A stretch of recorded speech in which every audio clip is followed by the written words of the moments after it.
எனக்கு மிகவும் அன்பான நண்பு சகோதர சகோதரிகளை உங்களை சந்திப்பு அதிக மகிழ்ச்சி அடைகிறேன். மாறாத கர்த்தர் இன்றைக்கு உங்களை ஆச்சரியமான வழியில் நடத்தி உங்களை உயர்ந்த ஸ்தானத்தில் நடக்கச் செய்து அழகு பார்ப்பாராக. கர்த்தர் நாளை நமக்கு ஆசீர்வாதமாக்கி தரும்படிக்கு கர்த்தர் நமக்கு கொடுத்திருக்கிற வாக்குத்தத்தம் வார்த்தை என்ன என்று பார்ப்போம். அது 1 சாமுவேல் 23:21 சொல்கிறது, கர்த்தரால் ஆசீர்வதிக்கப்பட்டிருப்பீர்களாக.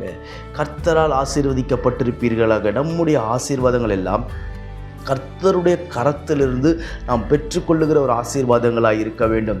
இன்றைக்கி பார்த்திங்கன்னா அநியாயமாக சம்பாதிப்பாங்க, அநியாயமாக வட்டி விட்டு சம்பாதிப்பாங்க, பயங்கரமாக கட்ட பஞ்சாயத்து அது இதுன்னு பயங்கரமாக செஞ்சு சம்பாதிச்சுட்டு ஒரு வார்த்தை ஒன்று சொல்லுவாங்க, அழகாக சொல்லுவாங்க. என்ன தெரியுமா? கர்த்தர் எங்களை ஆசீர்வதிச்சார், கர்த்தர் எங்களுக்கு கொடுத்தாரு, கர்த்தர் எங்களை மேன்மைப்படுத்தினார், இதெல்லாம் கர்த்தர் கொடுத்த ஆசீர்வாதம்னு சொல்லி. ஆனால் செஞ்ச வழிகளும் வந்த வழிகளும் பார்த்திங்கன்னா தாறுமாறாகவே இருக்கும்.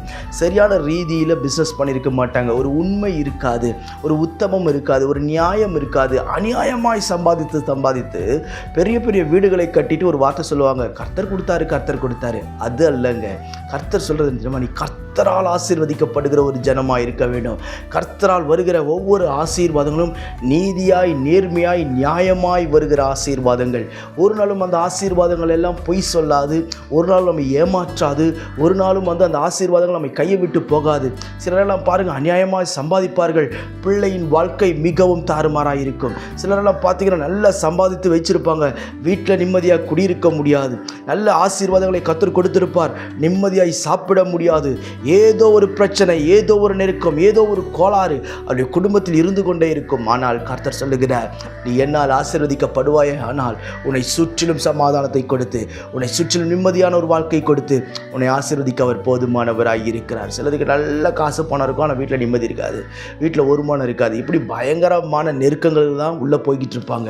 கர்த்தர் சொல்கிறாரு, உன் சூழ்நிலைகளை மாற்ற அவர் போதுமானவராய் இருக்கிறார். கர்த்தர் நமக்கு ஆசீர்வதிக்க வேண்டுமே ஆனால் நீங்களும் நானும் செய்ய வேண்டிய ஒரு காரியம் என்ன என்று வேதம் சொல்லுகிறது. சங்கீதம் 115:13 சொல்லுகிறது, கர்த்தருக்கு பயப்படுகிற பெரியோரையும் சிறியோரையும் அவர் ஆசீர்வதிப்பார். கர்த்தருக்கு பயப்படுகிற பெரியோரையும் சிறியோரையும், பெரியோரையும் சிறியோரையும் என்று சொல்லவில்லை, பயப்படுகிற. கர்த்தருடைய பயம் நம்முடைய இருதயத்தில் இருக்குமே ஆனால், அவருடைய பயனுடைய வழிகளில் நான் நடப்போமே ஆனால், நிச்சயம் சொல்லுகிறேன், உங்களை கர்த்தர் ஆசீர்வதிப்பார், உன் பிள்ளைகளை ஆசீர்வதிப்பார், உன் சந்ததியை ஆசீர்வதிப்பார். நீங்கள் அலைந்து தெரியாதபடி கர்த்தர் உங்களுக்கு பாதுகாப்பை கொடுத்து நிலை நிறுத்துவாராக. நான் உங்களுக்கு ஜெபிக்கட்டும். பரலோக பிதாவே, இந்த வார்த்தையெல்லாம் கேட்கிற நண்பு சகோதர சகோதரிகள் ஒவ்வொருவருக்கு நான் ஜெபிக்கிறேன். மகிமையான கர்த்தர் மகிமையான காரியங்களை செய்வீராக. தயவும் காருண்யம் என் பிள்ளைகளை வாழ வைக்கட்டும். என் பிள்ளைகளுக்கு முன்பாக இருக்கிற எல்லா இருளையும் கர்த்தர் நீர் வெளிச்சமாய் மாற்றும்படிக்கு நான் ஜெபிக்கிறேன். ஆண்டவரே சோத்திரமப்பா, என் தேவனால் ஆசீர்வதிக்கப்பட்ட ஜனங்களாய் என் ஜனங்கள் இருக்கட்டும். என் பிள்ளைகள் ஒவ்வொருவரையும் ஆசீர்வதித்து மேன்மைப்படுத்துவீராக. கிருபை மேல் கிருபை பெருகட்டும். தயவும் காருண்யங்களை வாழ வைக்கட்டும். ஆண்டவரே, ஆசீர்வாதம் வருகிறது, தட்டி போகிறது என்று சொல்லி ஒருவேளை புலம்பிக் கொண்டிருக்கலாம். என்னென்ன காரியங்கள் எல்லாம் என் பிள்ளைகளுக்கு கைக்கூடி வராமல் இருக்கிறதோ அத்தனை காரியத்தை கைக்கூடி வர பண்ணும்படிக்கு நான் ஜெபிக்கிறேன். மேன்மைப்படுத்தி நிலைநிறுத்துங்கள். அழுதது போதும், புலம்பினது போதும், ஏங்கி நின்றது போதும். இன்றைக்கு தேவனின் அற்புதங்களை செய்து மேன்மைப்படுத்தும். இயேசுவின் நாமத்தில் ஜெபிக்கிறேன் ஜீவனுள்ள பிதாவே, ஆமென். எனக்கு மிகவும் பிரியமான என் அன்பு சகோதர சகோதரிகளின் ஒவ்வொருவரையும் சந்திப்பதில் அதிக மகிழ்ச்சி அடைகிறேன். வெகு நாள் காத்திருப்பு இருதயத்தை இளைக்க பண்ணும், விரும்பினது வரும்பொழுதோ ஜீவ விருட்சம் போல் இருக்கும் என்று கர்த்தருடைய வார்த்தை சொல்லுகிறது. கடந்த சில வருடங்களாகவே நமக்கு ஒரு ஆராதனை செய்வதற்கு ஒரு இடம் வேண்டும் என்று சொல்லி நாம் ஜெபித்து கொண்டிருந்தோம். அநேக இடத்தில் சொல்லி வைத்திருந்தேன், கேட்டுக்கொண்டிருந்தோம், அங்குமிங்குமாய் அலைந்து கொண்டிருந்தோம். ஆனால் சரியாக இடம் அமையவில்லை. ஆனால் இன்றைக்கு கர்த்தர் கிருபையாய் நமக்கு ஆராதிக்கும்படி நல்ல இடத்தை கொடுத்திருக்கிறார். இதுவரை நான் எதிர்பார்க்கவே இல்லை. ஆயத்தமாக்கப்பட்ட ஒரு மேல் வீட்டை கர்த்தர் நம்முடைய ஊழியம் நடத்தும்படி ஒவ்வொரு ஞாயிற்றுக்கிழமையும் மாலையில் 6 மணியிலிருந்து 8:30 மணி வரை நாம் இணைந்து கர்த்தரை ஆராதிக்க போகிறோம். பிரியமானவர்களே, என் அன்பு ஜனங்களே, நீங்கள் எந்த சபைக்கும் போகாத ஒரு ஆளாய் இருந்தால், நீங்கள் இயேசு யார் என்று அறிந்து கொள்ள வேண்டும் என்று விரும்பினால், ஒருவேளை வியாதி இருந்தால், பிரச்சனைகள் இருந்தால், கஷ்டங்கள் இருந்தால், துக்கங்கள் இருந்தால், உங்கள் யாவரையும் நான் அன்போடு வரவேற்கிறேன்.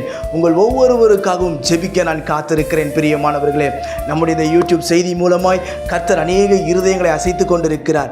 எனவே நீங்கள் இது அருகிலே யாராவது இருப்பீர் என்று சொன்னால், சென்னையில் இருப்பீர் என்று சொன்னால், உங்கள் யாவரையும் நான் அன்போடு வரவேற்கிறேன். நாம் இணைந்து கர்த்தரை ஆராதிப்போம், கர்த்தருடைய ராஜ்யத்தை கட்டுவோம்.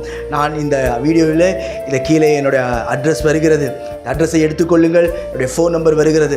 இன்னும் உங்களுக்கு ஏதாவது டீட்டெயில்ஸ் வேண்டும், இதோடைய காண்டாக்ட் பண்ண உங்களுக்கு ஏதாவது டீட்டெயில்ஸ் வேண்டும் என்று சொன்னால் நீங்கள் தயவாய் தொடர்பு கொள்ளுங்கள்.